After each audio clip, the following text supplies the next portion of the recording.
All right, everybody, we're back on Skywatchers Radio, and I love this song we're playing here by Space Boy. He's provided some really good tunes over the last year and a half. So shout out to Space Boy. That was Intellectual Love by Space Boy. He's awesome, and we love playing independent music. So if you guys are listening and you have independent music, send that our way. We'll play it right here, and we'll give you a shout out live on the show. But now, without any further delay, we have our guest on the line with us, and Crystal's going to read his bio, because this gentleman right here, he's the real deal, and he deserves to be completely explained away before you actually hear him. Absolutely. So our guest tonight was officially recognized for his professional achievements by the Congress of the United States. He was an elective representative, as well as being appointed to numerous boards and commissions in multiple jurisdictions at local, state, and federal levels. He's an investigative researcher, filmmaker, and documentarian, former director of museums of history, anthropology, and archaeology. He's a newspaper columnist, an author of history for the past 40 years, as well as being a public speaker with expertise in visual media, including photography, television, and film production since 1972. I don't know when he sleeps. As a cultural research specialist in ancient civilizations, his records demonstrates a remarkable ability to locate previously unknown or unfound sites, and he consistently hunts down important finds. He has also extensive executive management experience in both the public and private sectors. He also has an artistic background that includes design, mixed media, fine arts that have been featured in exhibits shown in the United States and Europe, as well as theater. We have on the line tonight the one, the only, Harry Drew. Welcome to Skywatchers Radio. Wow, holy smoke. Yes, good evening. How are all of you? Oh, my goodness. We're excited. We're excited to have you on. It's such a pleasure to have you on here with us. And let me just kick off the questions here at the Q&A. I want to know what, was asked during the bio there. When do you sleep? My goodness. Mm-hmm. Do you sleep? You don't sleep. Do you sleep? That's, I have a couple of sons. I'm going to answer you a little bit differently.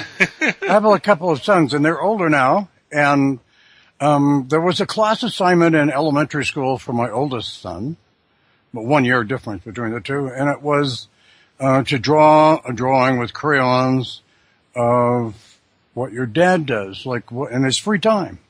And he draws this kind of a stick figure, and he prints in elementary school printing. Works. That's what I do in my spare time. Oh, my goodness. Yeah, and I thought, well, and I still have that. And I thought, yeah, this is, that's very true. But, it's the funny thing is, that's how he is. And I think it rubbed off on both sons. And the older son figures in later because he is like right up there in the genius department. Dad can say that. He works with a lot of special effects things for Hollywood and some of the films you've seen. That's his stuff. And he also is an inventor and scientist, and he's working with some big name companies on everything from lubrication for mechanical engines and things to more sci-fi stuff, really sci-fi stuff. And he was the individual who designed and built and controlled the most advanced flight control system in the world for James Cameron's Mariana Trench dive. And oh, wow. They did it, and he was there in the ship and running this thing so that it could be done. So this is the kind of person, and he is, and I say this because he fits in, because Crystal read about my ability to read ground terrain. And what that's all about is I can go to an area and I can determine if there was human occupation there 5,000 years ago by looking at the area, pretty much, okay? Gives you an idea. You're going to an area where ancient civilizations existed, or right. 350 years ago. And I could not read the ground terrain in the Mojave County area because in the last 15 to 20 years, a lot of moisture and climate changes happen. We're desert, okay, but there's some undergrowth now. And so right in the middle of the Mariana Trench dive work, he stopped and came up and ran a drone for me with 6 of my cameras so I could theoretically stand 10 feet and 30 feet off the ground and see. And it helped me find one of the crashes here. Oh, nice. Yeah. And a friend of mine, a curator for 20 years, has been out there year after year after year trying to find it. And he had some really, and I have that information out too, from him and from the source, the excellent information from someone connected to Area 51, the real Area 51. Yeah, that's interesting you say that. And saying where it is. Yeah. So anyway, I'm sorry, I got off the point, sort of. But, yeah. No, everybody in the family seems to be amazing. Everybody named Drew. Oh, yeah. Yeah. Yep. Nobody has time to rest. It's full speed ahead and nobody looks back. Now, let's go. How's Nancy doing? How's Nancy doing? Get Nancy Drew. That's Nancy a different Drew, man. Now, yeah, Nancy Drew. Oh, the Hardy Boys and the Nancy Drew mysteries. My great-great-grandfather was John Drew, the actor. And he and William Henry Blythe, who was also an actor, they both had a little shop. They had to do something to make money to be legitimate because actors don't make a lot of money back then. This is a long time ago. And so they made violins and they were in Dublin, okay? And they wanted to go to New York and they got enough money for a passage on a schooner to go to America. And they hit the stage there and John Drew became very famous. His son, John Drew, Jr., who is my great-grandfather, became an even more famous actor. And William Henry Blythe, our cousin, changed his name to Barrymore. You catching on to all this? Barrymore, huh? Yeah, it isn't Nancy Drew. It's Drew Barrymore. Ah, so you're related to Drew Barrymore. Nice. Yeah. So, no kidding. You know what? That's the first time I've mentioned that on the radio ever. That is amazing. So you really, truly are related to Drew Barrymore. That's fascinating. Yeah. So I have a lot of interesting people that I met when I was a kid. Yeah, no kidding. I bet. Yeah. Did you go up to her and were you like, hey, Drew, so can you really start fires? Huh? With your mind? Yeah, Beaver. The mind? She was a fire starter, guys. Oh, yeah, just so good. I love Drew Barrymore. Actually, I'm a big fan from the Scream movies and E.T. I mean, Jesus, we all grew up with Drew Barrymore. Yes, we did. Yeah, she's an amazing actress. But let's delve into something a little bit creepier. I thought she was adorable in The Wedding Singer. She was. And that song "Grow Old With You" was awesome. But here, let's get on topic here. Area 51. You mentioned there earlier that there's a real area. Yeah, the real location's Area 51. Enlighten us, because as far as everybody knows, and the government just exposed or explained, kind of, sort of, in their own way, that that desert place that everybody's been talking about that Bob Lazar said he worked at. Yeah, that place right. Yeah, that's Area 51. So you're saying there's a different and a real Area 51. Well, there are so many versions of things. You have to understand from my position, and please, everyone that's listening, be patient with me. I am a historian, okay? And the difference is that I'm not saying I read a few books and this is how I'm an historian. It's like I'm a professional. I've been doing this, and I'm in the field, boots on the ground. I don't sit in a library or a research facility and do like academic kind of stuff. It's like I'm really involved, and I do whatever I need to do. I'm in the air, I'm on the ground, and climbing cliffs and all these kinds of things, so that I can get some kind of an idea about what's real and what's not. I have a friend who is a museum curator, who became personal friends with a man who became a licensed minister and formed his own church long ago so that he could counsel Area 51 workers. And because they were dealing with things that were more than hair-raising. And, you hear about these things back in the 1940s and 50s.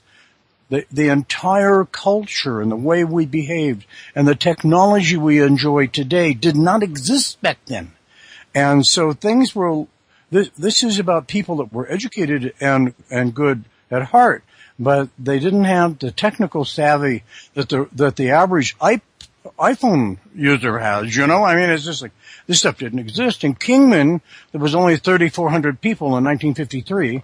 There was no television here, okay, and this kind of thing. So back then, and this was the facility, an Army Air Corps base at Groom Lake, Nevada, which was handed off by the Army Air Corps to Edwards Air Force Base in 1951, and with black budget money, we later call it that, they didn't have a real handy name for it back in 1951, they began immediately the upgrading of the facility, turning it into what we would later realize and call Area 51, which is up in the same place in Nevada, and it's there now, and you can't get you can get up to the sign in the road, and you better not cross. Right. And the guards usually make themselves seen, so you know, and there's a sign warning you, and if you cross over from your side, public side, to their side, they're going to get you. But so in the interviewing of the various workers, the bottom line was the first craft that they had intact to analyze. Now, this is the story from a curator, from the man who legitimately exists, and he's very elderly now. He's no longer in this area. This area means Kingman, Arizona. I'm in the Kingman, Arizona area. And so I have the benefit of being able to go out since 2006 every day and do this. And I support my own project. This wasn't something I could turn to the National Endowment of the Humanities for, because they don't think that UFO studies are kosher. So with that in mind, he told the curator where what's called here, the Red Lake UFO went down. And that, it's in an area by what is called Red Lake Foo, F-O-O, Tank, Mojave County, Arizona, not in New Mexico. And, so he went to the area because the minister told him that this craft, the craft that went down over here, that he was aware of was there, and it turned out that was the second craft, not the first. And some of the earlier, when I say earlier, 1980 and later, UFO storytellers about Kingman, and they have spun some incredible stories, about 15 different ones, that have no basis whatsoever, in fact. But they did get confused about Red Lake and what I call the Kingman UFO, which is the one that landed on the 18th of May and was finally taken out 4 days later. And without all the details of what they went through to do all of that, this craft was unblemished, didn't have so much as a scratch on it. And it was taken up back desert roads that I've been on and went right up to the route. It was picked up and moved across the Colorado River on the backside of Hoover Dam, Boulder Dam, it's also known, and by the Army Corps of Engineers waiting there. And that craft is the basis for the entire Area 51 UFO story. It came from here and weighed 5 tons. And I mean, I can go on and on about that. The craft, but the craft weighed 5 tons? The craft itself weighed 5 tons? Pardon? The craft itself weighed 5 tons? 5 tons. Okay. Wow. All right. Let me back up for a second. For everyone that doesn't know about this, and let's say, well, why don't we know much about the Kingman UFO? Right. Think about why. Why would you not know much about a secret? Okay. Secret. And that seems like it's simple. Yeah. Right. Well, it didn't come to the public's attention until April and May 1973, when a man by the name of Arthur Stansel, and this is important, was interviewed by a very esteemed and very professional a man who lived in Massachusetts, Raymond Fowler, and who is still living, and who I admire a great deal. And he interviewed this man as a result of a newspaper clip that was done on a boy in Sudbury, Massachusetts, about writing a book for youth on UFOs. This is 1973, 20 years after the Kingman UFO landed. And this man told the boy about it, and Raymond Fowler, the researcher, had a clipping service, and someone clipped a little thing from the newspaper and sent it to him. He interviewed Stansel, and it came out a 65-page interview, and details about things that no one had ever heard about. And so Raymond Fowler checked out Stansel, who had been for real at Wright-Patterson Air Force Base for 12 years. He was sent to the atomic bomb testing site in Nevada at Frenchman Flats, and was a physicist, a mathematician, and an engineer by degrees, and was involved in basically being something akin to the bomb blast analyst, the effect of the bombs, so we could learn about what happens when they hit a brick wall or a wood house. And he and 14 other technicians, or a total of 15, were transported from Frenchman Flat to Indian Springs Air Force Base and flown to Phoenix, Arizona on the 21st day of May. Now, the craft went down on the 18th, and there's no military, by the way, in Kingman then. It had left the Air Corps base closed, a large one at Kingman, vacated in August 1945. There's no military then, there's no military now. And so they were flown in and to Phoenix. They were met there by 25 scientists. They were loaded aboard a General Motors M3301 military bus. There were 840 of them made. The driver of that bus, his name is Dennis. He drove them out here. The road was just being improved from Phoenix, Arizona, headed toward Kingman, Arizona, and it was still, in part, a wagon road, and up until a place called Wickiup. And then from Wickiup over, it was just a graded sand and dirt road to where they needed to take the bus, which could only travel on pretty flat surfaces. It was low to the ground, underpowered, rayon tires with inner tubes. You know, it's 1953, and so this isn't like what we have now.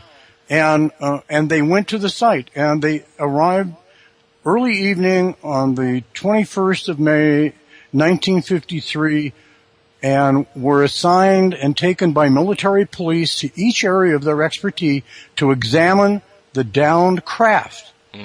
Interestingly enough, at 10 o'clock in the morning of the same day, 3 men southeast of where the UFO was sitting in the custody of the United States Air Force retrieval team were 3 men who were getting ready to do a salmon derby for youth, unrelated to what's going on in the whole thing, except one of them was training fighter pilots at 3 air bases in the state of Arizona, and as they're talking about what they're trying to do for children, he looks up and he sees 8 flying saucers, discs, okay? 2 were hovering, 1 on each end, and 6 were doing aggressive dogfight maneuvers, and they could, from the craft in the air, they could clearly see their vehicle sitting on the ground. The men on the ground didn't know anything about it. That's front page news in the newspaper. They stood and watched it for over an hour. Now, okay? Just make the front page news, or was this buried like everything else? This was front page newspaper news. It actually made newspaper? Now, let me ask you, do you think these aliens were connected to Roswell at all? In 47? This was 1953. 1947? Yeah, do you think there was any connection between the two crafts? Yeah, it's interesting. I did an interview on the Outer Edge. Isn't that with your network? That is on our network, yeah. Tim Schwartz and Michael Mott. Good buddies. And one of the 2 gentlemen said to me, this really, it's like, it sounds like I have more information than the people in Roswell, and that isn't like what I'm trying to do. But they said something that was interesting because of similarities. And I want to tell you here and now so everybody understands, because it'll be in the material that comes out, okay, from me, is that nobody knew about the Kingman UFO. They didn't know about, there are two more, okay? They didn't know about those at all. Either did I. I had no idea. And I couldn't believe the third one. So anyway, on the first craft that landed on 18 May 1953. Okay. That craft, how am I going to put this? The information about that craft from the 1973 interview was followed closely by the people who 7 years later wrote the Roswell story. I have a paper trail. The people who wrote that, so it's like if there's similarities about some of the things at the landing site, well, it'd be no surprise to me. Yeah. Why. Yeah. So, and there's even commentary from the people that were, the first two books. Same commentary, books, yeah. And it's, you can get that literature where they're saying, yeah, this is amazing and all of that stuff. So the similarities, I would say, is, Kingman, information about Kingman came out 7 years before Roswell. And I'm talking about story. Okay. Right. Now, if you want to jump back, I don't want to confuse people. Historians have this long list. We don't leave a stone unturned. We'll go out, there's one more stone, and it can take us forever sometimes to get things done by other people's standards. But what we want is to be able to tell you what is correct. And at the same time, where we can do that, we want to be able to tell you how you can check it out for yourself and prove it to yourself instead of some of the silly stories and mythology and stuff that comes out. And so, and that was kind of an important thing to do. So with that in mind, you come back to Kingman again, where we have been with the first craft, and I mentioned a Red Lake craft. That was technically about 3.5 days later. You say 4 because the dates change. It was on the 22nd of May. And the retrieval team had handed off the Kingman UFO, which was aboard a 38-foot trailer pulled by a 40-ton M25 tank transporter that came from Camp Irwin, loaded on flat cars. They sent equipment down from Irwin, came right in 4 miles south of Kingman, Arizona, Old Town. Okay, Old Town, and it was divided. Bunchtown, that's in town, 6 blocks. And then out of that became Stringtown because it was strung out. So it's very tiny. And so it unloads, and the problem was they started driving this stuff through town in the middle of the night, and Sheriff Porter and his undersheriff and the 8 deputies they had are starting to get calls because there's all this stuff going through. And there's only 2 roads through old Kingman back in 1953. And so that's another story altogether, and how the sheriff responds and what happens there. And a lot of the old timers, well, the few of the old timers that are left, there was more when I started this, and I say old timers, century families. They know these things. They don't tell anybody on the outside. It's like Las Vegas is way behind. Yeah, why do you think that is, though? I mean, do you think they were, put into fear? Do you think they were threatened? I mean, why do you think that a lot of these folks just have stayed quiet so long? Well, it's actually pretty simple, and in the interview I have in video that I will include in a documentary. I have an oversized 22-inch hardbound, acid-free, full-color illustrated version of what I'm telling you about that's meant for libraries, universities of higher learning, and museums, okay? And it's really not a public thing. And sitting right in front of me at this moment is Junior. And Junior is the same thing, but it's smaller, it has hardbound, and in the back, then it has a DVD inside, okay? And that's not even the one I'm looking at as far as when we get into the documentary stuff. And then I will also have a regular 6x9 trade book, black and white, and that kind of thing, which is the Barnes & Noble and Amazon kind of stuff to where it goes out in 2017 and to be released. But without getting lost too much, and it bogs down, hard to follow.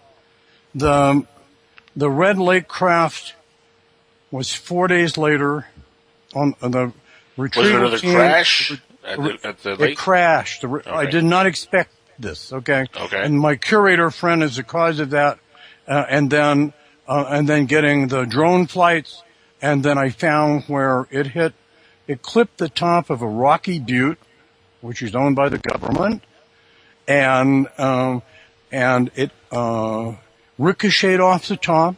The scar and the ejecta are all there, been on the site, point blank. It's like a dangerous place to go, because the walking conditions, it's very steep. The walking conditions as you're walking sideways looking for a place to stand where the rocks don't move or you don't get bit by a Mojave green. Okay, so, yeah, it's that bad, okay? Serious concerns. Seriously. And you don't go there during monsoon, because you'll never get out. These places that I went to, 99% of them I went alone. And then I did a record, driving a Jeep Wrangler, and I have to get out of the Jeep and walk miles with equipment and water, a lot of times because. Oh, no, I stay home. Sorry, I stay home. Yeah, so. I ain't doing all that walking. No, it's okay. Okay, so there's a ricochet. Yeah. And then this thing, and I knew the flight pattern. It's just all three are flying the same direction from one way to another, going from the north to the south. Every one of them, and... Well, here, let me ask you a question. Let me stop right there real quick and ask you a question, because to me it's always been mind-boggling that, the Roswell crash, for example, happened. And to hear these crafts, a few years later, also crashed. If we're talking about alien races that come from another planet, you'd think they'd be able to navigate and not crash. I think there's something a little bit more sinister that, what we let Did on I here. skip over the part about cruise? We have a cruise coming up. Wait, what? Yeah. Cruise control? What are we talking about here? Yeah.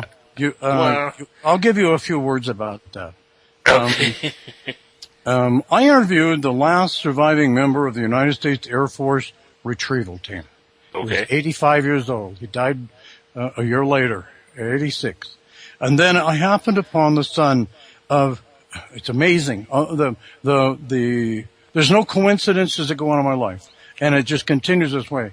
And it just so happens I meet the middle-aged, beyond, no offense if you're out there listening, getting over past the middle-aged son of another colonel, U.S. Air Force colonel, who was also involved and completely aware, and a friend of the other colonel that I had interviewed. And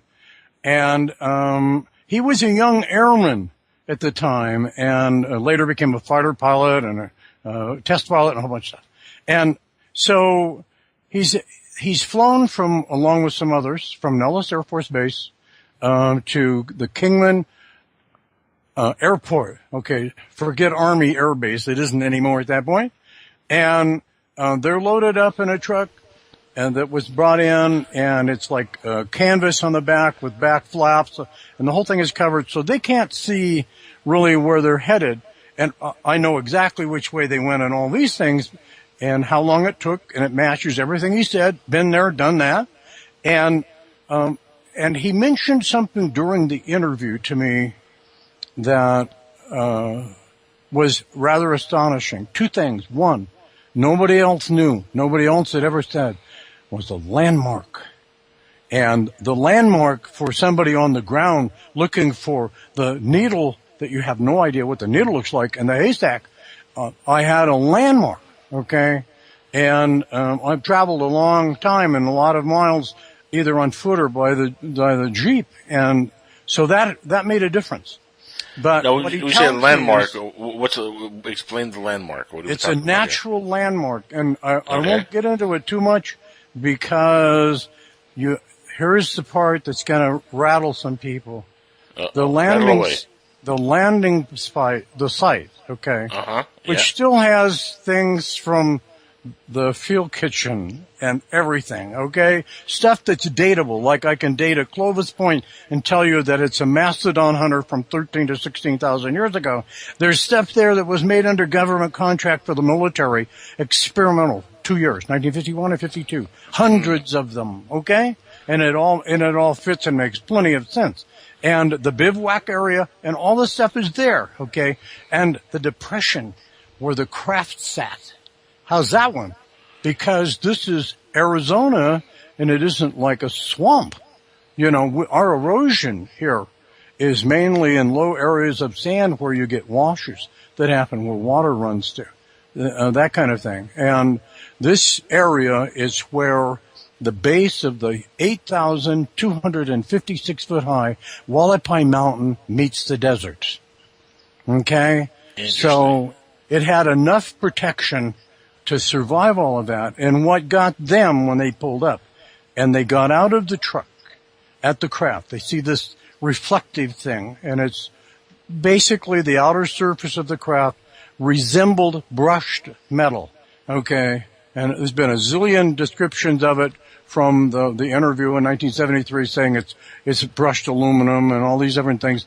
Nobody's saying what the metal was, because when the craft was handed off at Hoover Dam, the retrieval team doesn't get to know anything else. Do you understand what I'm saying here? Yeah. In the military, I'm former U.S. Army. Mm-hmm. And when you've done your part and the next person takes it, you're not supposed to know about that in most cases, and you're never going to know, you know, and that's what happens. So it handed on. But what they found were 4 crew members standing. They weren't dead. They weren't running around. They weren't even having a ray gun fight, like in one of the latest books on Amazon, about the Kingman thing. And there was no ray gun fight. They were standing there. Their vehicle is disabled. The rate of fall and forward motion was calculated by Arthur Stancil, the mathematician, physicist, engineer that was taken there. And it was driving him crazy because he couldn't see it in the middle of the night except for the big searchlights reflecting off this silver metal. And so you couldn't see anything out around it. So he thought he was on the flat, like out at Frenchman Flat, the bomb blast area. And it was actually a very slow slope where there was a drain field from snowmelt. Okay? And the reason the craft sank 20 inches into the surface of the ground was because it was wet. And I've been there in May. I've been there on the 18th of May. I've been there all the seasons, year after year. And I can attest to the fact that it isn't like you can walk out on it as hard as a rock. But you put some weight on it, and it gives up. It's about 4 inches of pancake hard on the top. 4 crew members. Okay? Without going into any detail to take away from what I've spent years, you know, it's like some people say, well, you're doing this just to do a book, or you're doing this just to do a DVD. It's 10 years now, okay? Hello? I'm a historian. You know, I'm going to give you stuff that's going to survive for 400 years, and you can be sure what I said is true now. And so what this is about is that these crew members who were flying on what is determined to be a terrestrial craft. It is not an interstellar vehicle. This craft, it was on the way to a base. It's underground, but it's a base. And it's directly beyond this by X number of miles, quite a long way. And the old-timers have pleaded with me till I finally consented not to try to go there because, as the stories go being told to me, 3 tried it and were found dead. 2 later tried to do this, not that many years ago. They were never found. Okay? That's a pretty good amount of evidence for me, plus some confrontations that I actually had, including with the engineer who was flying the drone with me. And I had him laying in the brush while I had 2 BDU, well-armed, modern, it isn't the M16 anymore, armed stuff wanting to know what I was doing there. And I'm in a place that was legal. But that place, the landing area, by the way, is an archaeological site now. It's like Nobody's going to go there and treasure hunt. Nobody can go and pick up souvenirs like they wiped out the alleged area about a 1 acre area was supposed to be crash debris, and there's nothing. Okay, it's been picked over. I don't even know if there's any stones left, and that isn't going to happen here. Okay, and so and people have to understand, once these things, if they're really found, something's really found. Nobody gets to go and take all the stuff. And I've had a club from out of the country that wanted to come and have me do a tour, and they wanted to know, want me to quote them prices for some Jeeps, 24 wheelbarrows, 24 picks, 24 shovels, and take them to the place, and then with tents, and they just dig like crazy. And I said, you can't do that. You know, I mean, the authorities are going to arrest you. Right. It's an archaeological site. But, you know, it's like, it didn't matter much to them. So anyway, the crew members were, they can't stay there. They weren't injured. They can't stay there. It's the middle of nowhere, and there's not even cell signal there, even now. And they had to dispatch, one of the team in a Jeep down toward the northeast end of the Wallapai Mountain, where it drops down to where they could use a hand radio set to talk to somebody about what it was supposed to do. We've got 4 individuals. They're medium height, about 5 feet tall. They've got relatively short cropped tan, brownish hair. They're wearing flight suits. They aren't chrome. They don't have antennas in their head, any of this stuff. And what do they look like? When I asked the elderly Air Force retrieval member, he went breathless and he said they were human. And that's what he said. Now, you know, and I said, yeah. And I'll tell you something. This seems to conform with the early reports of alien or extraterrestrial or out-of-towner contact, whatever description you want to use. The description is almost always humanoid. And so what happened is that they were told, get them out of there. You know, it's like you can't have a crew flying a flying saucer just standing around waiting for 4 days for everybody to make up their minds. That's top secret. And it's very sensible. They were immediately removed and taken to Groom Lake. That's what happened to them. Okay? Wow. Now, I'm going to jump ahead. Am I going too fast? No. I'm not watching the chat right now, so everybody please bear with me. No, we're just sitting here tantalized. We are along for the ride. Mesmerized. But, you know, I want to ask you real quick because, you know, getting back to the fact that they looked human, do you think they were human? Do you think this was some kind of experiment, or were they aliens that just looked human? Everybody needs to know, as a historian, I can tell you this, I can only talk about this as in speculation, because I have no evidence to prove what their DNA is or anything else. I was told they use a carrier like we use an aircraft carrier for naval jets. They use a carrier. We call it a mothership. Okay? And then they go to an underground base because they can't be parked out in the local airport because somebody will notice there's a whole boatload of UFOs out there. Yeah, if you see a mothership in a parking lot somewhere. And then they'll probably get taxed or something. You know, I mean. Perhaps, yeah. Or they'll get a boot put out so they can't move. Yeah, you know. It's like you didn't get a permit to park there. Anyway, well, in 1953, I wouldn't even think about it. But what do I think? The only thing, and I've got some stuff here that I can't really show you or talk to you about and make you understand very well on the internet here, but I have something that I just happened to do one day. It's another one of those not coincidence things that shows how someone who looks human might look like an alien, and it's amazing, and it can be reproduced by anybody, and I'll tell them about it in the trade book so they can go do that and teach themselves. I think if anything else, we would be thinking of them as some kind of a hybrid or we are. You know, I mean, it's like which one is who, but right.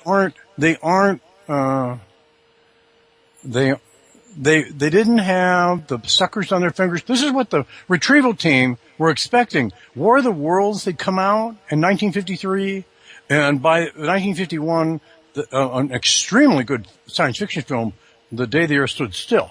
I mean, it's like perfect. And this craft was very much like that craft, except 100 and some feet more narrow, naturally, and but no visible seams, and just a hatch open, light coming out of it, and Stancil wasn't allowed to see in it. They weren't allowed to talk to other people, and they got back in the bus, took the secrecy oath, pardon me, and he was told that they were looking at a super secret United States Air Force experimental plane, which made no sense even to them because they should be in a hangar in Phoenix looking at it, not out in the dirt. Okay, there was something really unusual about this, and he didn't, and I know I just jumped off course, but he didn't realize it for 2 weeks after, and he went back to Massachusetts on leave, and he went to a drive-in theater, for anyone that's ever heard about drive-in theaters, and he was watching a newsreel, and all of a sudden there's a thing on Operation Blue Book, and here's the colonel who had them take the secrecy oath while they're sitting in the bus. And he's with Operation Blue Book. And so all of a sudden he realized this wasn't an aircraft. The reason it didn't get all smashed up, and the reason it's a disc and all these things, it all made sense. He was working on around and measuring a flying saucer. And so he technically was working for, and this gets all messed up with the storytellers. He technically was working for Operation Blue Book for 1 hour. The whole thing, by the way. He was on the ground with the craft. All the scientists were on the ground with the craft. 1 hour. They reboarded the bus, took the oath, and left. And all the stories that have been told about this are based on just 1 hour. And a zillion things have happened. They say happened, and they're unfounded. They are not true, and they aren't supported by any facts whatsoever. In fact, some of them are so laughable that it shows that some of the other people involved in this, and some are noted people, have done zero research. Zero. None. To make statements.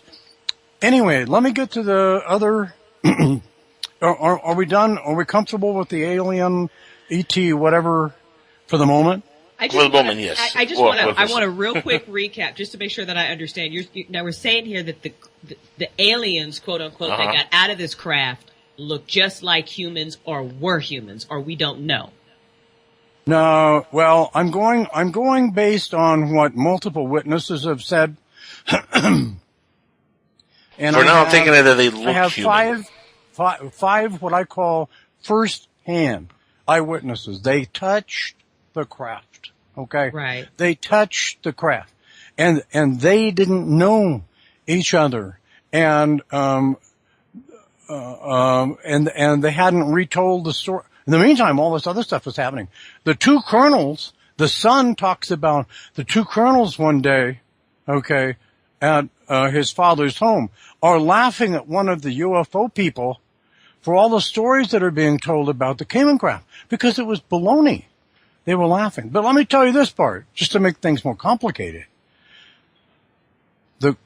The crew was standing with three members. They all have their back to the craft, facing the retrieval team. And it's kind of like they're close, but nobody's moving here, okay? And the Air Force people are like stunned, okay, because it isn't anything like they expected. And there was one member standing in front of the other three who spoke to them in English. Okay? Wow. And mind blown. And consented that they would leave with whoever the retrieval team was selected to take them on to Groom Lake, to one of their main facilities. They just, they're ensuring them it's a facility. And the only thing that was asked of them was that at no time the crew be separated. That was it. And that's all the colonel, as an airman, heard said. And I asked him, did you hear this with your ears, or did you hear it in your head? Right. And he said it's a reasonable question, considering, yeah. Yeah. He kind of just shook his head slow, and he said it sounded like I was hearing it with my ears. But it was like, still, this man was very bright, very brilliant, and what he passed away from he didn't have Alzheimer's. He didn't pass away from anything connected that would interfere with your mental capacity. So I'll leave you with that thought on that. Question about these aliens. Did they look Aryan? Did they look Nordic, German? Were they blonde, blue eyes? Well, the only difference with the actual look, and I won't go beyond this because people will be able to read it and see some art of it. Okay. And the eyes were basically normal size. Okay. Like ours. They were slightly further apart.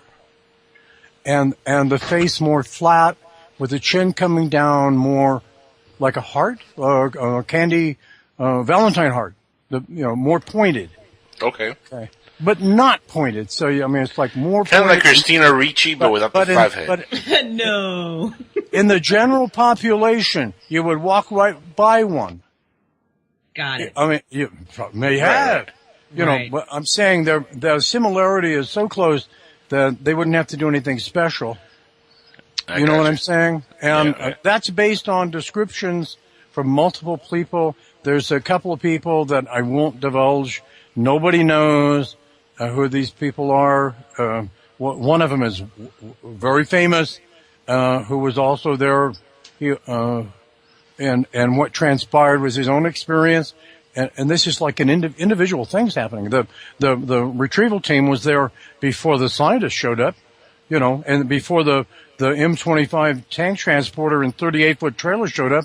The cuts made for turning the bus around and the M25 are still there. Okay. And all of the things associated with setting up the 20 military police that were brought in there that blocked off the road, which, by the way, they wouldn't allow the sheriff and the undersheriff through. They tried to get through, okay? So I'm telling you, there's a whole bunch of other stuff. And it's amazing, and that's the craft that the entire Area 51 story is based on.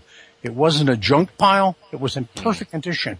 If you're going to reverse engineer something, there's the one. That'd be a good one to pick.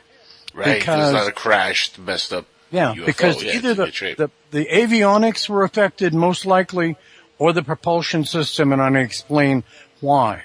The only challenge to any of that, pardon me, is when that was presented at a conference in Rome, Italy. No, I stand corrected. Tarquinia. It's 56 miles from Rome, on the Mediterranean. And a man stood up and said, in regard to my remark that what was going on here at the time would have caused a modern day 737 to roll over on its back and go right smack into the ground.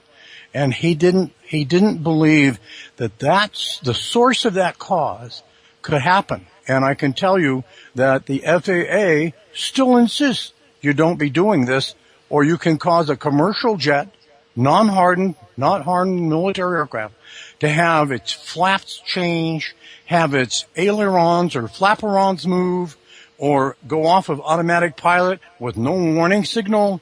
And so that's why you can't turn on certain kinds of electronic devices in an airplane, except when they say it's okay. It cannot happen during takeoff and landings. Okay? And so the only challenge, and then I have documentation to prove what I'm saying, which calmed the fellow down at Tarquinia. My first live presentation on this was not in the United States. It was in Mexico. Okay. And in 2014, me getting into this and saying more and showing some things about it, was broadcast in Central and South America, audience level about 44 million people. Okay. And people in Europe have heard this to come off of, out of London and Liverpool, FM 104.9, I think FM or whatever it is, going over to the continent. And I'm due eventually to go back to Italy and do that. And I certainly hope to do it when I'm in Poland and a couple of places over that way. But I have presented here, and I mentioned the International UFO Conference. I spoke. I had major newspapers there. You know, it's like I have evidence. You know, that means everybody understand? All the things I hear about are lights seen in the sky. I get lights seen in the sky. Some of them here do some pretty weird things. Mm-hmm. And we still have a flyway here. Okay. Red Lake crash. Make it very simple. Ricocheted off of a butte. They didn't clear it. If they'd have just gone a little higher, if they could have controlled the craft and gone a little higher, they would have augured into the desert floor. Instead, they ricocheted off, went over a livestock reservoir on Leonard Neal's ranch. He was an old-time rancher from the Big Sandy in 1892, and he owned the property where it went down. He owned everything. Everybody of old-timer, old families are related to Leonard Neal. Oh my goodness! And they don't tell anybody anything. Okay. So anyway, the craft was severely damaged, and I can certainly tell you that it was. And two of the occupants suffered extreme injuries to the lower extremities. They were taken to Nellis and died from those injuries. 2 dead. The other 2 who were roughed up were taken to Groom. Now you've got 6 alive. Okay?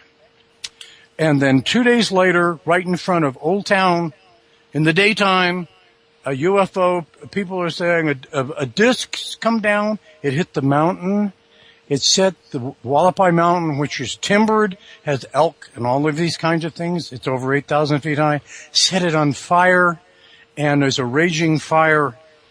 And volunteers, they still don't have a big fire department here, but pretty good.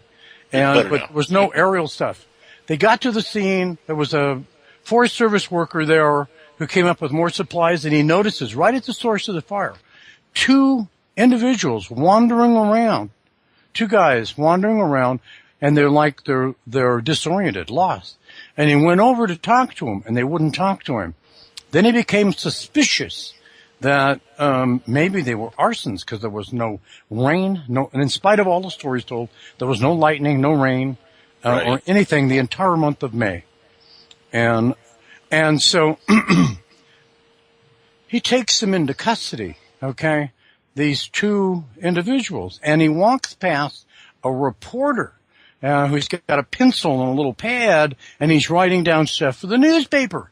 And he sees Joe, the Forest Service worker, go by, and he writes down, Joe, he's got 2. Check this out. This is in the paper. 2 strange-looking men in custody, okay? They're wearing some kind of coveralls. We call them flight suits. Okay? Wow. We took them to the 1915 Mojave County Courthouse. The sheriff's office, it took me months to find out where the sheriff's office was. It's another story. Anyway, yeah, because everybody, including the modern day sheriff's office, thought it was torn down.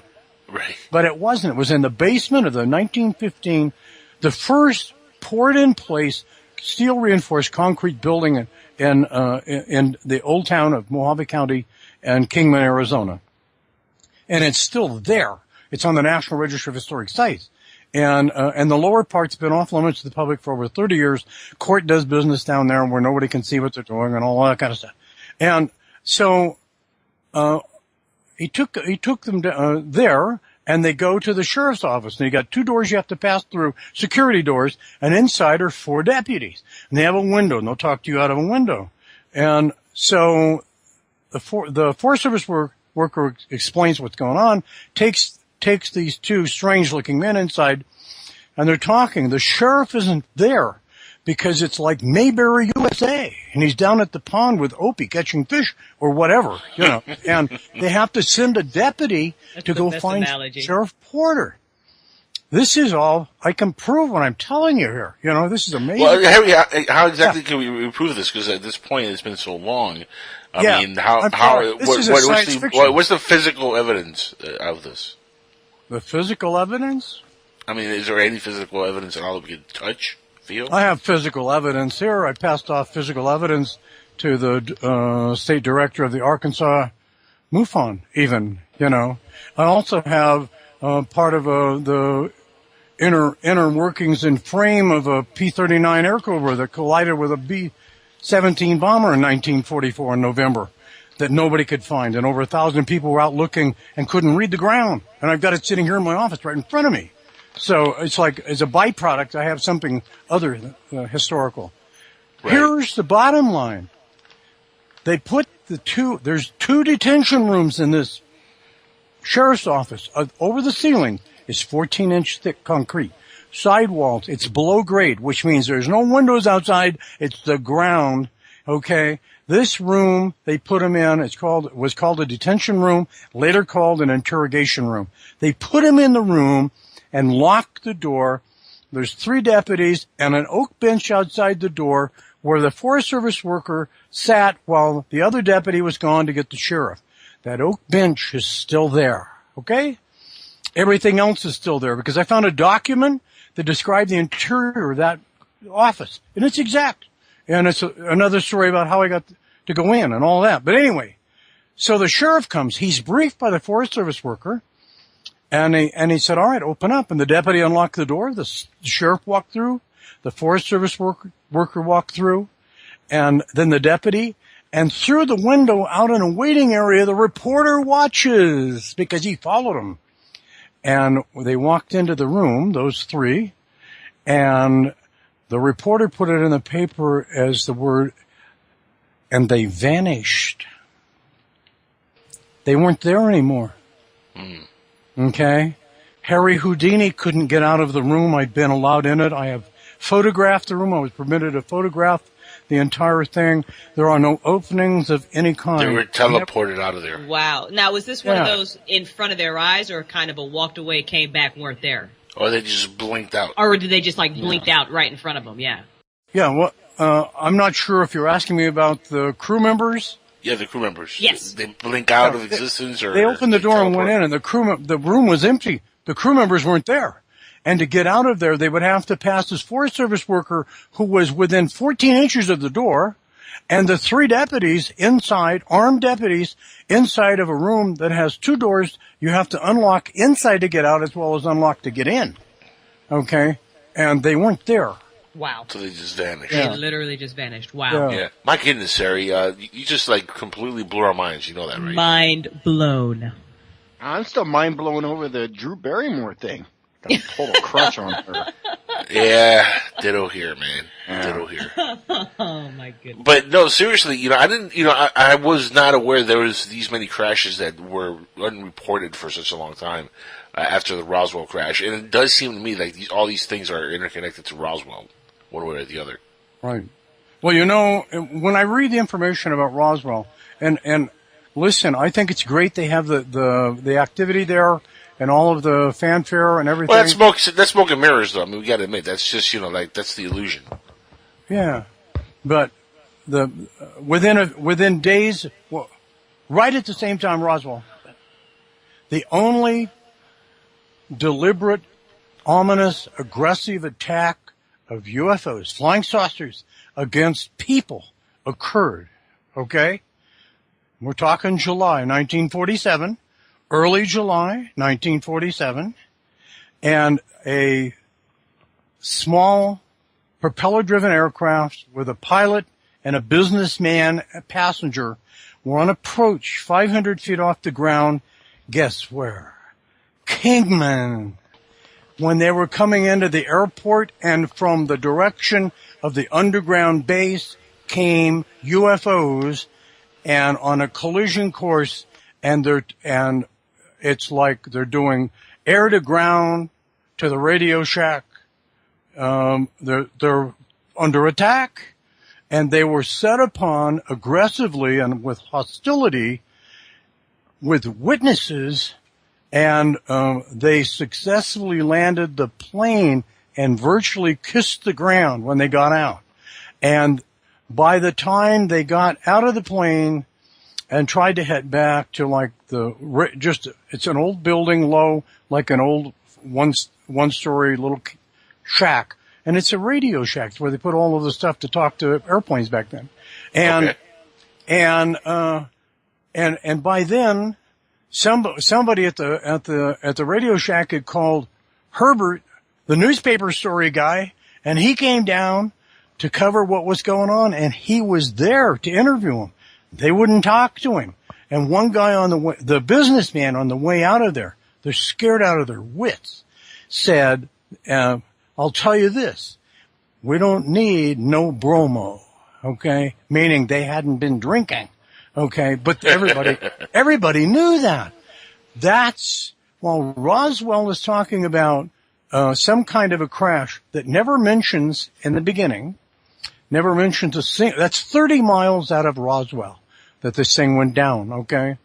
Supposedly debris about no larger than the palm of your hand or the size of your hand was scattered for a square mile. And later they say 4 bodies were found there. I can tell you from personal experience, when an airplane hits the ground with people in it, you find people pieces everywhere. Okay? Yeah. So they wouldn't be laying all lined out together like in some kind of ceremony with their flight suits on and perfectly intact. So I have a problem with that. That's just me. Right. Okay? Because I look at the stone cold facts. But that no alien, no ETs are reported in the beginning. And then one of the principal witnesses, or one of the principal UFO people pushing that at the time was on with a guy named Phil Klass, who was a debunker. Yes. And I'm not a debunker, I'm a historian.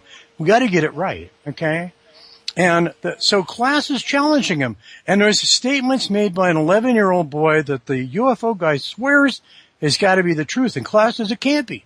But the same guy who took the word of an 11-year-old boy will not accept the word of a 14-year-old girl who is the daughter of the rancher who reported to the sheriff that this thing went down on that ranch.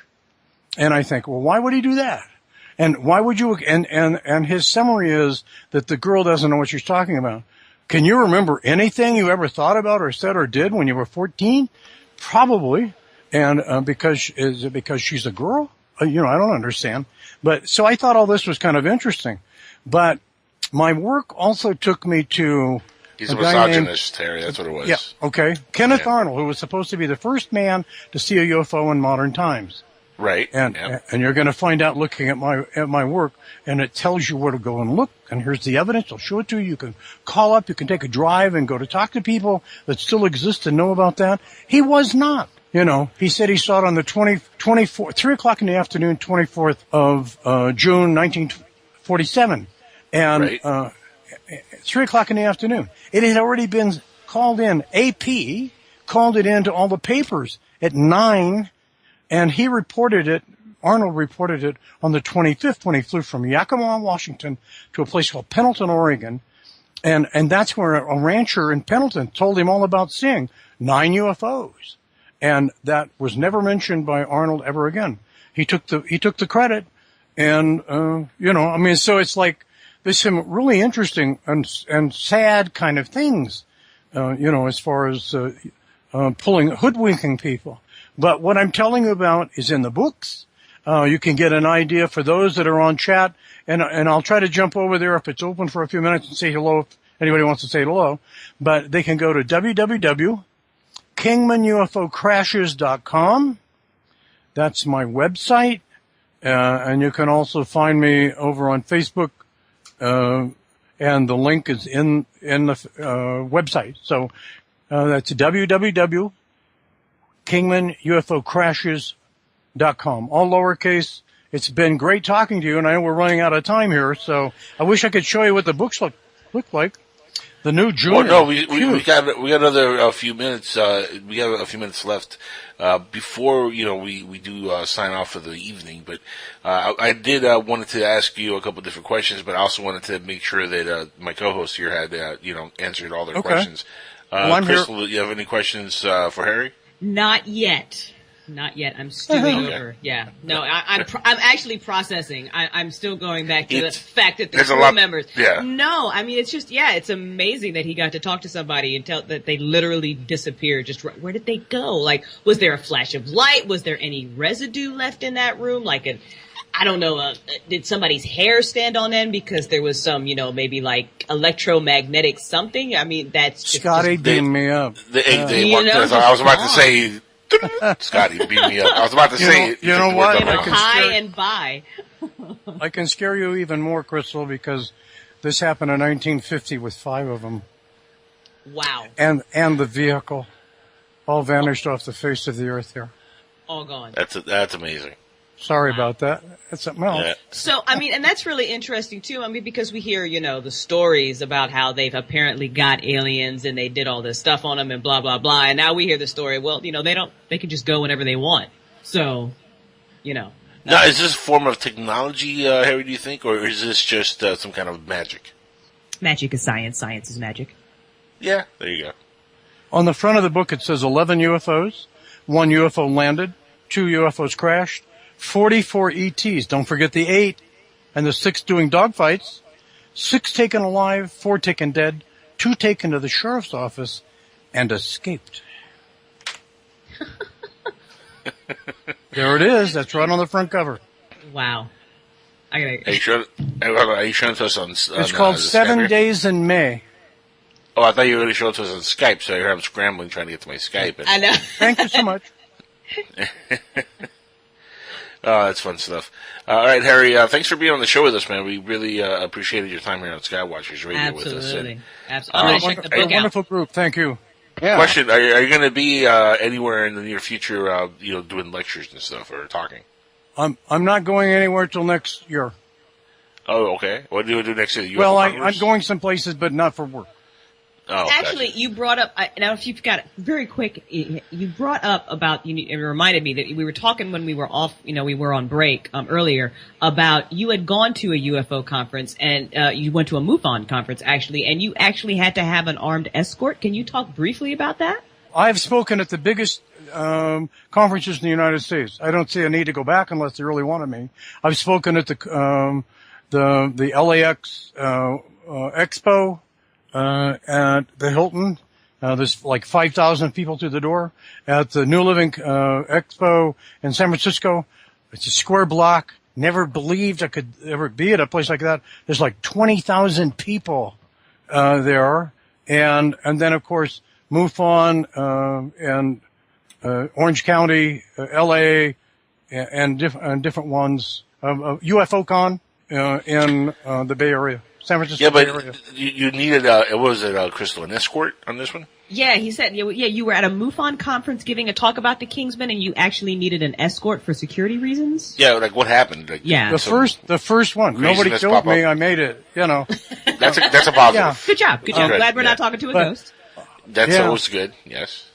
But what happened, Harry? Tell us. Well, basically, the only thing that happened is that, and I'm not used to the crowd, I got torpedoed by a guy that wanted to coast on the Thunder, and while I was just started talking about the third craft and the ones where they escaped, he got on the phone with the examiner and gave him an overview of what I was talking about so that the examiner would have it, and he misquoted me 5 times and made the 6th quote. I didn't even make it, it's like this. And then there was a Greenborough's examiner. There was a 3-page series done where he did that, and he said he did a lengthy telephone interview with me, and I've never talked to the guy in my life. So I was not used to that kind of thing, to where you have people that want to jump on the bandwagon to be able to promote something they're doing. And that I'm talking about stuff that's fact-based. I didn't have anybody that I could tell that was trying to get at me, and I had some really good personal friends. Bob Brown, who's been the man, who was the International UFO Congress, IFUC, for years, and sold it off to a chap in Scottsdale, Arizona, over by Phoenix. And then producer, director, lecturer Ted Lohman was with me, stuck with me like glue. And then Steve Hudgens, who is the National Director of Investigations for MUFON, and a couple of others. Yeah, that were Steve's a great guy. We love Steve. Yep. Love Pardon? Steve. Love He's Steve. a good guy. Great We guy. love Steve. Good guy. They're all everybody's wonderful people, but I ran into some that But why did you need an escort? not Like, what happened? Like, were you approached? Were you harassed, attacked? I mean, like, what happened? No, not at the presentation, but there was. I was buzzed out on a 1912 wagon road while I was just finishing up with a tripod and camera and the landmark over my shoulder, and I'm talking to the camera. And I always talk to my Jeep to a camera when I'm leaving a site in the event that I'm found not alive or I'm not found or my Jeep is. It has the last things I had to say about it, and it's like something that happened at the Red Lake area, something I saw, something that happened, Gotcha. and I going out of that, and I have that, and I say, dangerous place. That's what I say to the camera. I'm getting out of here, but I was done, and it left a thing on the hood of my Jeep, even, so whatever it was, but I saw it. Freaky. That's freaky. So, and then I had a craft here. Daytime, 400 feet off the ground. I thought it was a Delta craft. Are you interested in that? And it's like... Yeah, I'm interested in anything that has to do with a craft. This thing is massive. Yeah. Massive thing. And I saw it about 6 miles away. I'm in a valley between two mountain ranges. And I've got mountains about 340 degrees around me. And beautiful and all of that. And I look over at what's called the Surbat Mountains, and it's my side of it, so it's less than 6 miles. And I watched it for about 5 minutes, and it just kind of sat there. So I thought, I better get a camera. And when I got a camera, I went back out of my backyard.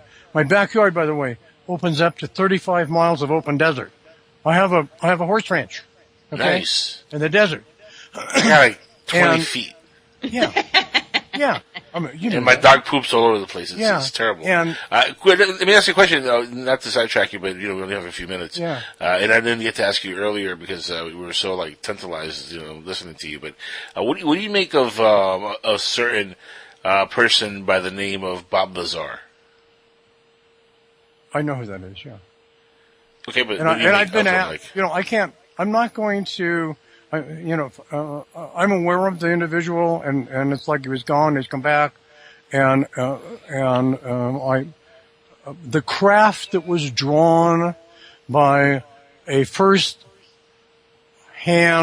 eyewitness who not only touched this vehicle, who was under it, and who did estimates. He did measurements under it, and then estimates of its rate of fall and forward speed and all of that, drew a drawing of what it looked like. And this was replicated by researcher Raymond Fowler. I, in turn, gained access to all of this because Fowler, back in 1978, sent it to the Mojave County historian, who since passed away in 1985. I am the Mojave County historian and things to do with unidentified flying object. Okay? And by virtue of that... The reason I bring Bob Lazar, I'll come back to him real quick, is just wanted to see if maybe the UFO that he was back engineering was similar to the UFOs here in Kingsman. I know his craft was made into a model and a lot of things, and I have no ill will towards the man, but the craft looks to me like a 1974 Datsun up against the UFO that you'll see on the front cover of my book, which is taken directly from the drawings made at the time. Well then, with that said, I'm going to have to look at those photos. Okay. Right. There's not a whole bunch of bric-a-brac on the outside of the craft like I've seen in the Lazar thing, and it's like, I'll tell you something from my research, that the technology of the era has a lot to do with how the craft look as they're being described by witnesses.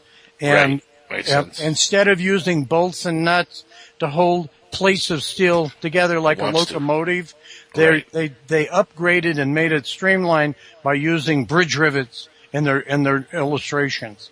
Okay, I have a cutaway of a craft that the mechanism to drive the craft was thought to be a disc underneath the floor that's spinning, and it's got gears, and it causes some kind of effect on the gravitational field, and it's a center pillar that spins inside where the crew is. You know, wow. And this is like I don't know, you know. So, and I know there's one. What is it, Zinsky or whoever that is? It's an 1898 chicken feeder, you know, that's been modified. Photograph. Oh no, I don't know about that. What can I tell you? You know. But the center console there reminds me of Doctor Who. Yeah. a little bit. Mm-hmm. Yeah, guys, we're almost out of time here. Harry, really, it has been a pleasure having you on the show, and thank you. And getting to chat with you for the last hour and a half, and hearing about this amazing tale of the Kingsman UFO. Give us again the website address so folks can follow your research and look into what you're doing with Kingsman. If they go to www.kingmanufocrashers.com, they'll learn a whole bunch more and see a lot of photos from fieldwork. 6 years of field. Cool. So, you're very brave, all of you, and thank you for the interview and the time, and it was a joy to talk to you. Good man. Thank you so much, Harry. You too, Harry. Good night. Thanks, Harry. Good night, Harry. Yep. That was a lot of fun, guys. We have a lot of great guests here on Skywatchers Radio, and we're going to have another great one next week and the week after that. We're booked for many months out. You went nuts. You just went crazy. You Jacko just went like, I'm going to book all the guests for all the things, and all of a sudden we were booked till December. Yeah, booked till December. Woo-hoo. And hey, look, I liked listening to Harry and his story. It's fascinating. Yeah, that I had no idea. Like literally had no idea. So that's you do. Yep, he's quite the. There's been so many different UFO crashes that once you start hearing about all these different ones, it is mind-boggling. But he didn't really answer the question that I asked, though, and maybe he just didn't have an answer for it. I don't know, but it was the basic question is they can come here from wherever. How are these things crashing? I don't get it. It still boggles my mind. Yeah, that's a really, I don't know. And it's accidents still happen in the future. Yeah, I mean. Yeah, but that was the past. That was the past. Mind blown. Fooled you. Oh my goodness! It's got to, you know what? And it's got to be something. I just want to say it's like something sciencey. It's something in the air. It's something stupid. That would be stupid to us, but like to aliens, it literally makes their planes crash. I don't know. Their oxygen is too much. Every time somebody uses Febreze, and an alien gets caught in that spritzer, it screws up their radio, and that's it. Crash. I don't know. It's gonna be something like that. It'll be some craziness if Febreze really does cause your alien spacecraft. It will. It'll be to crash. Something like they are that high tech, but we've got this one little. What is this liquid that makes us crash? It's this thing called Febreze. I want to know where they're teleporting. That's my alien voice, by the way. That's where are they disappearing? I mean, if you can do that, what the hell do you need a craft from? Are you just like teleporting up to the mothership? Maybe they have a limitation on how far they can send the person or being. That's possible. That's very, very possible. That's. I mean, and talking about teleportation, does this have anything to do with maybe, for example, Star Trek using teleportation? Because we've always, we've heard many times in the past that Hollywood has been, conditioned to condition us into accepting these kind of themes and mythologies and stuff. So who's not to say that maybe, Star Trek using teleportation devices is on purpose, just to, get us used to the idea. And I'm kind of like, I'm scared if they tell me tomorrow, hey, we can teleport you from here to your job from now on, where you don't have to drive there anymore. That terrifies me. Because of the simple fact that in the bare essence of teleportation, you're destroying me on one end and you're rebuilding me on the other end. So in other words, I'm dying and then I'm being reborn. Yeah, I wouldn't. I'm not a big fan of government programs to begin with, so when they announce that now, guys, we've got a teleportation device, I will be the last person to use it. Yeah. Super excited about it, but the last person to use it. I want nothing to do with the thing. I'll be like, nope, I'll take the bus. Yeah. It's okay. You are right, though. I think, and I don't think it's conspiracy that we are absolutely conditioned to hear about things in the fiction realm. So then when we hear about them, UFO experiencers come forward and talk about that, people don't believe them because they saw it on Battlestar Galactica. Like, no way. Because you saw it on TV. It's just another way to kind of keep us in the dark about whatever it is that they know that we're not allowed to know. Right. At this point, it's just dumb. Because, come on. Yeah.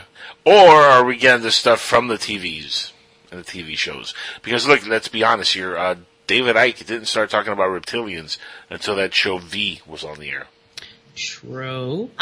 You know what? I think some of the less than credible people in the field of ufology might be getting it from TV, when not, the vice versa. But I love the V. That was a great series. That was a good series. Original. Not that. I did not watch that one. I haven't seen that one. I like the remake was decent. It was getting good at the end because they started bringing some of the original characters back into it. Up a little bit. Yeah, but then they just killed it. And I love the main chick though. She's on Gotham now. Yeah, she's very. She was in Deadpool. Also, I love her. She's awesome. Yeah, she is. Did not see. But I'm also very fascinated by the fact that they look very similar to us. Because and that's what I think. I would think an alien would look like. If you've got that kind of technology and you wanted to be down here and really observe us, the best way to do it is to just be here and observe us. And look like us. Just might as well. Yeah. So, how many times have I had a conversation with an alien and I didn't know it? Hide in plain sight. Come on, guys, I'm down. Take me on the spaceship.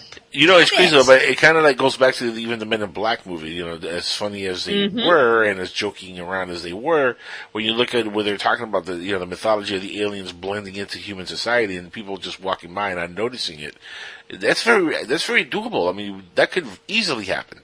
That's what the quote-unquote Illuminati does and all the other, secret societies hide in plain sight. When you realize what the Masonic symbol looks like, and you actually have, you consciously look for it, you will be shocked how many places it actually is. Yeah, no kidding. Just shocked. It's everywhere. How many lodges you will drive by? God, there's 2 in New Orleans I saw.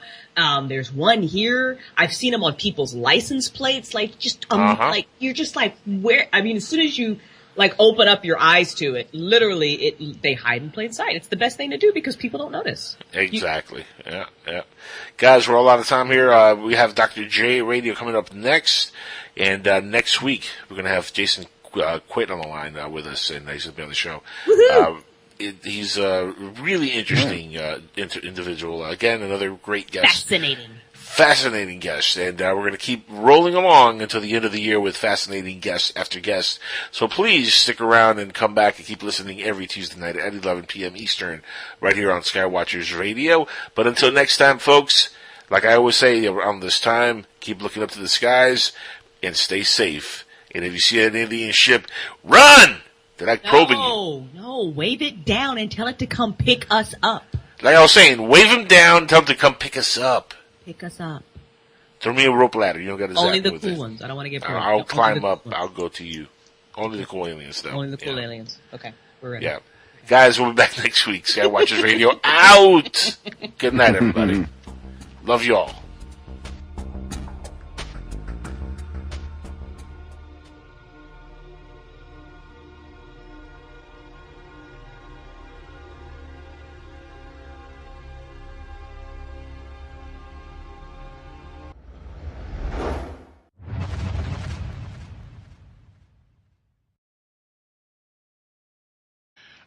There was a class assignment in elementary school for my oldest son, but 1 year difference between the two, and it was to draw a drawing with crayons of what your dad does, in his free time. And he draws this kind of a stick figure, and he prints in elementary school printing. Works. That's what I do in my spare time. Oh, my goodness. Yeah, and I thought, and I still have that. And I thought, this is, that's very true. But, it's the funny thing is, that's how he is. And I think it rubbed off on both sons. And the older son figures in later because he is right up there in the genius department. Dad can say that. He works with a lot of special effects things for Hollywood and some of the films you've seen. That's his stuff. And he also is an inventor and scientist, and he's working with some big name companies on everything from lubrication for mechanical engines and things to more sci-fi stuff, really sci-fi stuff. And he was the individual who designed and built and controlled the most advanced flight control system in the world for James Cameron's Mariana Trench dive. And oh, wow. They did it, and and he was there in the ship and running this thing so that it could be done. So this is the kind of person, and he is, and I say this because he fits in, because Crystal read about my ability to read ground terrain. And what that's all about is I can go to an area and I can determine if there was human occupation there 5,000 years ago by looking at the area, pretty much, okay? Gives you an idea. You're going to an area where ancient civilizations existed, or 350 years ago. And I could not read the ground terrain in the Mojave County area because in the last 15 to 20 years, a lot of moisture and climate changes happen. We're desert, okay, but there's some undergrowth now. And so right in the middle of the Mariana Trench dive work, he stopped and came up and ran a drone for me with 6 of my cameras so I could theoretically stand 10 feet and 30 feet off the ground and see. And it helped me find one of the crashes here.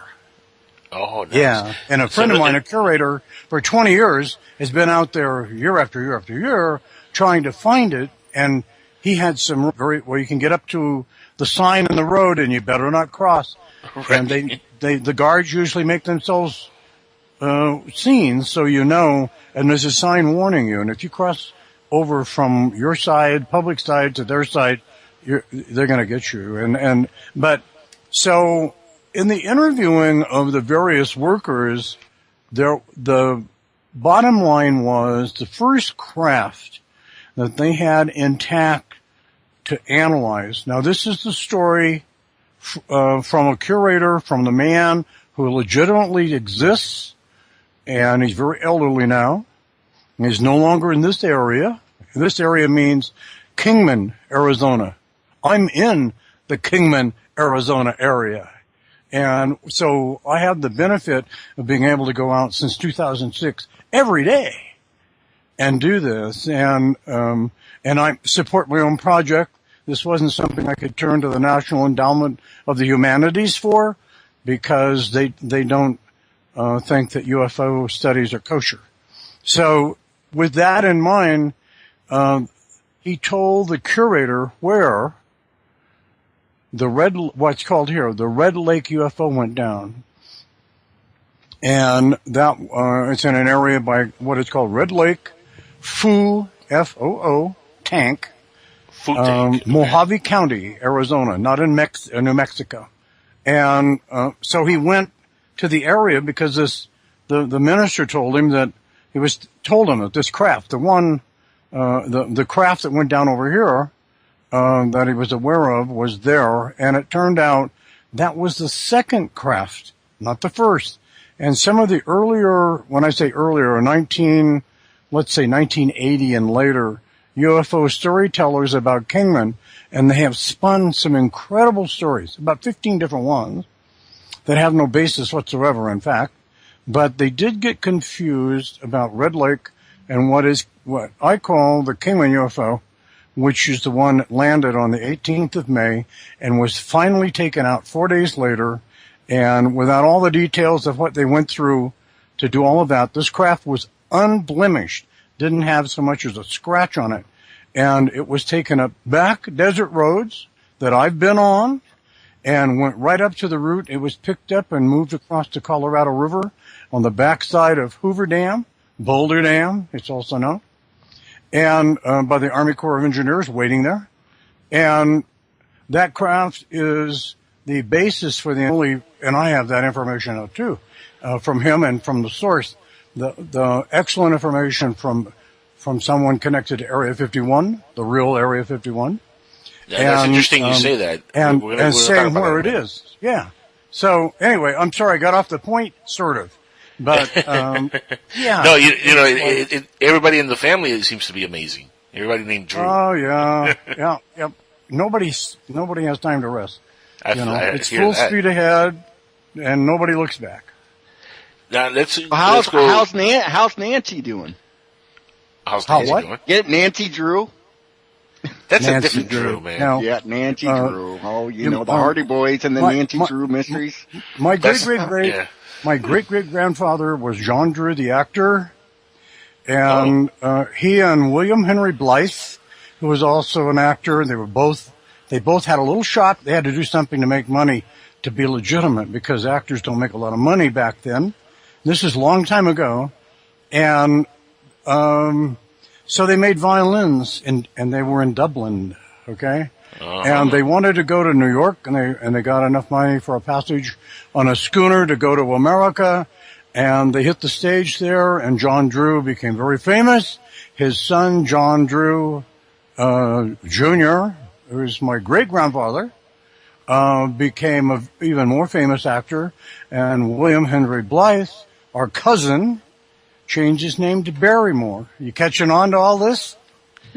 Barrymore, huh? Yeah, it isn't Nancy Drew. It's Drew Barrymore. Ah, so you're related to Drew Barrymore. Nice. Yeah. So, no kidding. You know what? That's the first time I've mentioned that on the radio ever. That is amazing. So you really, truly are related to Drew Barrymore. That's fascinating. Yeah. So I have a lot of interesting people that I met when I was a kid. Yeah, no kidding. I bet. Yeah. Did you go up to her and were you like, hey, Drew, so can you really start fires? Huh? With your mind? Yeah, Beaver. The mind? She was a fire starter, guys. Just so good. I love Drew Barrymore. Actually, I'm a big fan from the Scream movies and E.T. I mean, Jesus, we all grew up with Drew Barrymore. Yes, we did. Yeah, she's an amazing actress. But let's delve into something a little bit creepier. I thought she was adorable in The Wedding Singer. She was. And that song "Grow Old With You" was awesome. But here, let's get on topic here. Area 51. You mentioned there earlier that there's a real area. Yeah, the real location.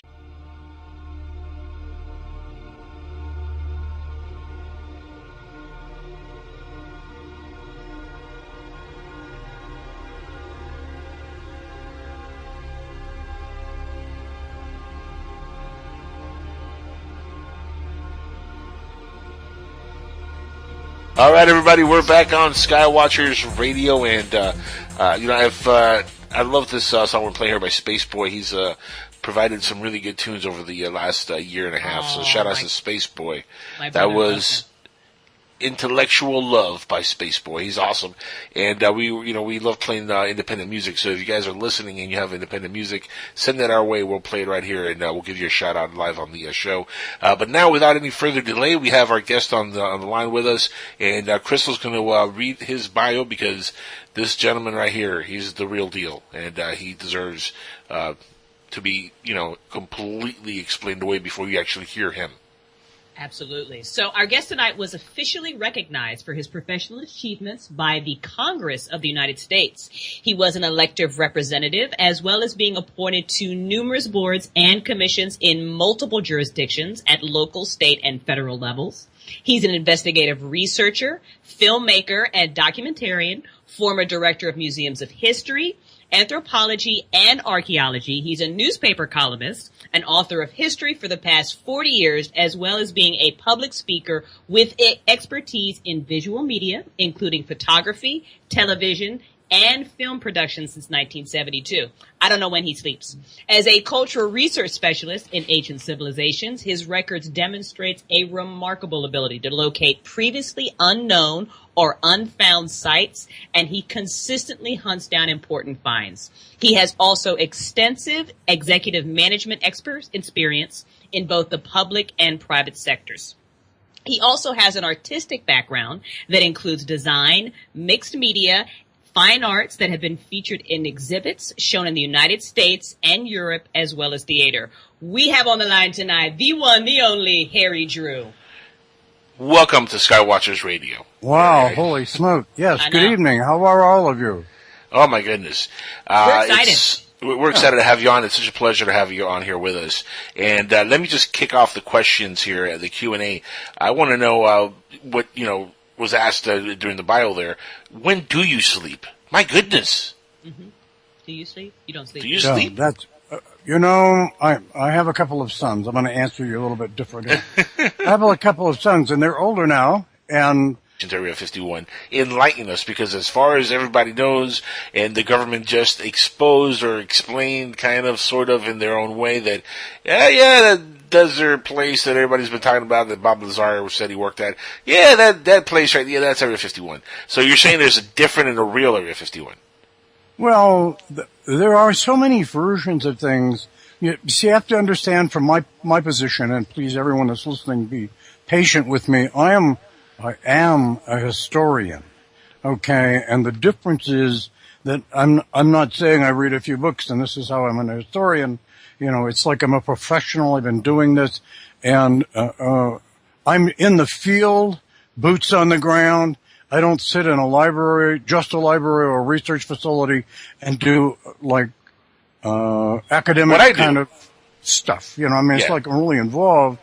And I do whatever I need to do. I'm in the air, I'm on the ground, and climbing cliffs and all these kinds of things, so that I can get some kind of an idea, about what's real and what's not. I have a friend who is a curator, a museum curator, who, became personal friends with a man who became, a licensed minister and formed his own church long ago, so that he could counsel Area 51 workers. And because they were dealing with things that were more than hair-raising. And, you hear about these things back in the 1940s and 50s. The entire culture and the way we behaved and the technology we enjoy today did not exist back then. And so things were, this is about people that were educated and good at heart. But they didn't have the technical savvy that the average iPhone user has, it's just like, this stuff didn't exist. In Kingman, there was only 3,400 people in 1953. There was no television here, okay, and this kind of thing. So back then, and this was the facility, an Army Air Corps base at Groom Lake, Nevada, which was handed off by the Army Air Corps to Edwards Air Force Base in 1951, and with black budget money, we later call it that, they didn't have a real handy name for it back in 1951, they began immediately the upgrading of the facility, turning it into what we would later realize and call Area 51, which is up in the same place in Nevada, and it's there now, and you can't get